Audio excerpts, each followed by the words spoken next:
Alors, on fait la pause, légère pause commerciale, mais messieurs, on revient pour la suite dans un tout petit moment. Contesté sur le marché haïtien, n'est nul autre que Cam Transfer, le meilleur réseau pick-up, dépôt dans toutes les banques en Haïti. Votre argent livré en moins de 2 heures, c'est la garantie exclusive Cam. Et pour le transfert de nourriture, Cam est la seule maison de transfert qui offre la livraison partout à travers Haïti. Un grand merci à tous nos clients, anciens et nouveaux, pour la confiance placée en nous depuis 35 ans. Cam, notre service fait la différence. Pour de plus amples informations, téléphonez en 800-934-0440 ou visitez www.camtransfer.com. CPAM, radiounion.com, l'ethnique française de service à Montréal.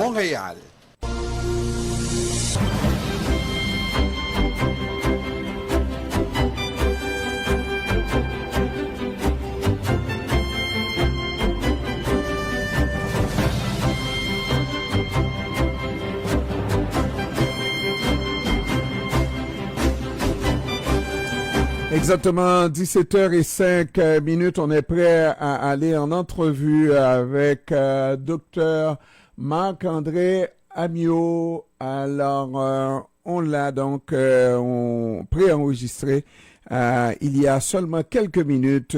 Écoutez ce que cela a donné avec le Dr Marc-André Amiot, qui est président de la Fédération des médecins omnipraticiens du Québec.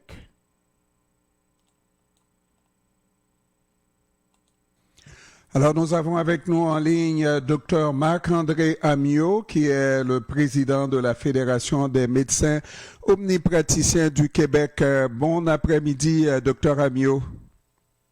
Bonjour. Comment ça va, docteur? Ça va bien, merci. Même si notre système de santé est malade et vous êtes un médecin très présent dans le système de santé, qu'est-ce que vous pouvez faire pour notre système de santé, docteur?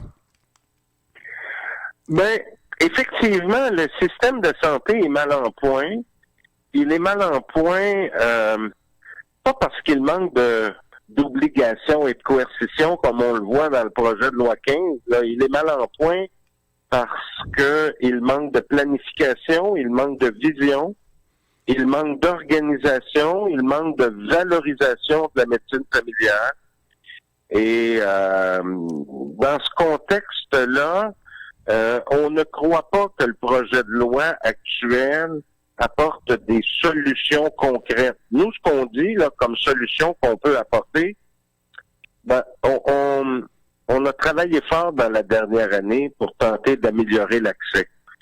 Et on avait conclu une entente avec le gouvernement où on s'était entendu qu'on inscrivait 500 000 patients collectivement. Pourquoi collectivement? Parce que à l'heure actuelle, la population en général, à 80%, parce que 80% de la population québécoise a un médecin de famille. Donc, savent que ils ont un médecin de famille qui leur est attitré. Et cependant, dans la dernière année, ce qu'on a convenu, c'est que les médecins, parce que il y a une pénurie importante de médecins de famille au Québec, il y a au moins une pénurie de 1100 médecins de famille au Québec, et que malgré cette pénurie-là, il faut donner les services à la population. La population est en droit de s'attendre à pouvoir voir un médecin de famille lorsqu'il en a besoin, mais on s'est entendu que on allait implanter une nouvelle façon de faire pour les patients qui n'avaient pas de médecin de famille, c'est-à-dire que ils vont passer maintenant par une structure qui s'appelle le GAP, le guichet d'accès à la première ligne. Ça, c'est le 811. Au téléphone, c'est le 811 option 3. Et là, ils peuvent discuter avec une infirmière et ils peuvent exprimer quel est leur problème. Et l'infirmière va les orienter vers la meilleure ressource pour répondre à leurs problèmes. Et si un pharmacien peut répondre à leurs problèmes, si un dentiste, un optométriste peut répondre à leurs problèmes, un physiothérapeute, une travailleuse sociale peut répondre à leurs problèmes, le patient va être orienté vers cette ressource-là. Si le patient a besoin d'une consultation médicale, il a vraiment besoin de l'expertise d'un médecin de famille, ben, ils vont le référer dans une plage de médecins de famille, et c'est à ça que les médecins de famille se sont engagés. Se sont engagés à donner de l'accessibilité, et ces plages-là, là, ils les donnent au GAP, et le GAP, le guichet d'accès à la première ligne, peut les utiliser comme bon lui semble, avec les patients qui appellent au 811 option 3. Maintenant, si le médecin qui voit le patient juge que le patient a besoin d'un suivi pour son diabète ou pour d'autres problèmes de santé et que le personnel qui travaille avec le médecin, les infirmières, les travailleurs sociaux, physiothérapeutes, peuvent assurer le suivi, ben c'est ces professionnels-là qui vont assurer le suivi. C'est pour ça qu'on parle d'une inscription collective, c'est-à-dire que ces patients-là n'ont plus un médecin d'attitré, mais ils ont un groupe de médecins avec un groupe de professionnels qui se sont engagés à donner des services à ce patient-là. Alors, donc ça fait partie... Docteur, on s'entend que le malade a besoin d'avoir une bonne relation avec son médecin. C'est pas comme si on va à l'urgence et qu'on ne sait pas sur qui on va tomber. Dans certains cas, ça fait 20 ans qu'on fréquente le même médecin. Donc, il y a une relation de confiance qui s'établit entre le médecin et le patient.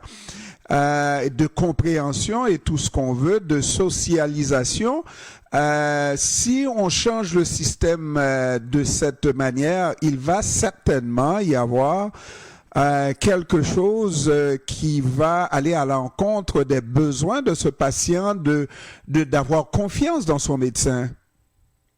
Ben, vous avez en partie raison, mais j'apporte une nuance. Vous savez, il y a beaucoup de personnes au Québec qui sont en très bonne santé et qui n'ont pas besoin d'avoir un médecin de famille. Puis, je vous donne un exemple. La majorité des jeunes hommes de 18 ans à 50 ans n'ont pas de problème de santé. Beaucoup de personnes de cet âge-là n'ont pas besoin de voir un médecin annuellement. Ils ont besoin d'avoir un accès s'ils développent un problème de santé. Et là, à ce moment-là, le médecin pourra évaluer si l'épisode de soins est ponctuel ou s'il doit s'établir une relation plus approfondie.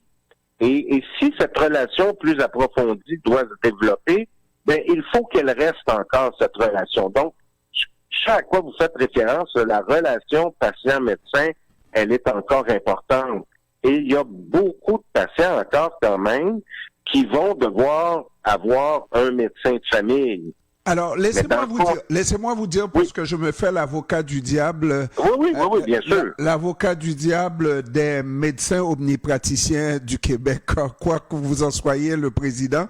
La manière que, ce que je viens d'entendre, moi, me dit que le médecin omnipraticien n'est pas si nécessaire que ça dans le système et que lorsque vous parlez de pénurie de médecins de famille, ça pourrait, faire en sorte que le jeune qui arrive dans la profession se dit, moi je préfère aller vers une spécialisation qui est beaucoup plus en demande et qui est beaucoup plus demandée justement par l'ensemble de la population et importante pour la population.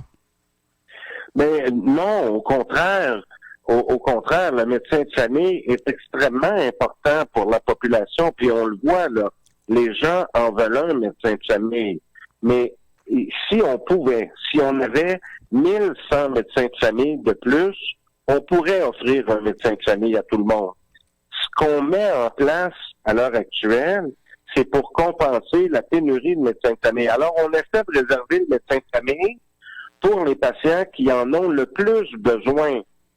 Et c'est pas de dire on n'en a pas besoin. C'est tout ce qui peut être fait par d'autres professionnels, soit fait par d'autres professionnels. Et ça, si l'intervention peut être faite par une infirmière ou par un travailleur social parce que le patient a des problématiques de santé mentale, de problèmes d'adaptation, c'est peut-être pas nécessairement d'un médecin dont il a besoin. C'est peut-être un psychologue. C'est peut-être qu'il a besoin de voir un médecin pour lui prescrire un antidépresseur pour être sûr de faire le bon diagnostic. Docteur Amio, est-ce que vous entendez par là que les changements annoncés par le gouvernement supposent arriver à forcer les médecins de famille, forcer entre guillemets, les médecins de famille à faire le travail avec une pénurie de 1100, le même travail qu'on ferait avec un nombre X, X moins 1100, le travail doit être fait quand même de la même manière. Est-ce que c'est ce que prône la nouvelle loi? C'est notre crainte. La crainte de la nouvelle loi, c'est de donner des pouvoirs à des fonctionnaires qui ne connaissent pas la réalité du terrain. Ça, on l'a vu, là. Les fonctionnaires ne connaissent pas la réalité du terrain. Je vous donne un exemple. J'ai des médecins qui veulent travailler plus, qui veulent faire plus de 100 rendez-vous. Il y a des cliniques sans rendez-vous dans les GMF, dans les GMFAR. Et ces médecins-là offrent des services ponctuel à des patients. Donc, vous avez un enfant qui fait de la fièvre ou qui est mal en point, qui nécessite de voir un médecin, vous appelez dans une clinique sans rendez-vous, vous appelez au GAP où il y a même des patients de l'urgence à qui on peut dire, votre condition ne nécessite pas l'urgence, mais on a une clinique de l'autre côté qui est prêt à vous accueillir.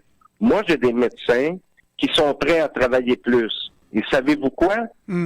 Après un certain niveau, on pénalise ces médecins-là. Ces médecins-là qui veulent travailler plus, on leur dit, là, vous avez assez travaillé, on va vous couper de 75%.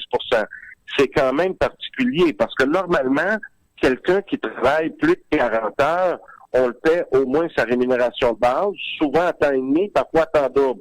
Le médecin en question, quand il travaille plus, on va le couper de 75%. Nous, on a dit aux fonctionnaires pour régler ça, il faut permettre à ce médecin-là, pas de travailler à temps et demi, mais de travailler au moins la rémunération de base, le salaire de base.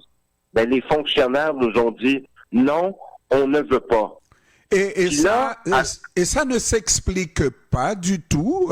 C'est d'enlever des médecins sur le marché, d'offres, à tout le moins, sur le marché, faisant en sorte, comment dirais-je, surtout aller à l'hôpital, à l'urgence et encombrer l'urgence encore une fois, non? Oui. Ou est-ce qu'on veut pousser ces médecins-là à aller travailler au privé? C'est peut-être ça le souhait, l'agenda caché du gouvernement. Est-ce qu'on veut forcer ou pousser ces médecins-là à aller travailler au privé? Si c'est le cas, il faudrait qu'ils nous le disent, là. Mais pas de travailler sur deux tableaux. Alors nous, là, on dit, on veut pas que les fonctionnaires aient davantage de pouvoir alors qu'ils ne sont même pas capables de régler les problèmes qu'on voit ici et maintenant, puis des problèmes simples à régler, là. Des problèmes très, très simples. Puis je vous donne un exemple. Les GMF, les groupes de médecine familiale, ils signent des contrats avec les CIS. Un contrat, là, habituellement, il y a des responsabilités de part et d'autre. Les GMF s'engagent à offrir des services, des heures d'ouverture, le soir, la fin de semaine. En contrepartie, les CIS, les hôpitaux, s'engagent à fournir des ressources. Comment se fait-il, à l'heure actuelle, qu'il y a près de 300 ressources qui ne sont pas fournies par les CIS dans les GMF?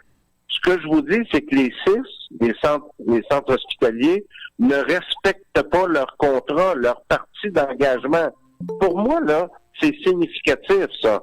Quand on met notre signature en bas d'un contrat, on s'engage à le respecter. Parce que les médecins, eux, se sont engagés à donner les heures d'ouverture. Puis d'ailleurs, ils vont être pénalisés s'ils ne respectent pas leur partie du contrat. Pourquoi il n'y a pas de pénalité de l'autre côté? Pourquoi c'est toujours juste à sens unique dans le sens des médecins? C'est ça qui nous inquiète. Docteur Marc-André Amiot, président de la Fédération des médecins omnipraticiens du Québec, je vous remercie d'avoir pris du temps de nous expliquer la problématique, espérant que la prochaine fois, on pourra se parler plus longuement parce qu'il y a beaucoup de choses à dire, docteur. Merci beaucoup encore une fois. Ça me fait grand plaisir. Bonne fin de journée. À vous aussi. Au revoir.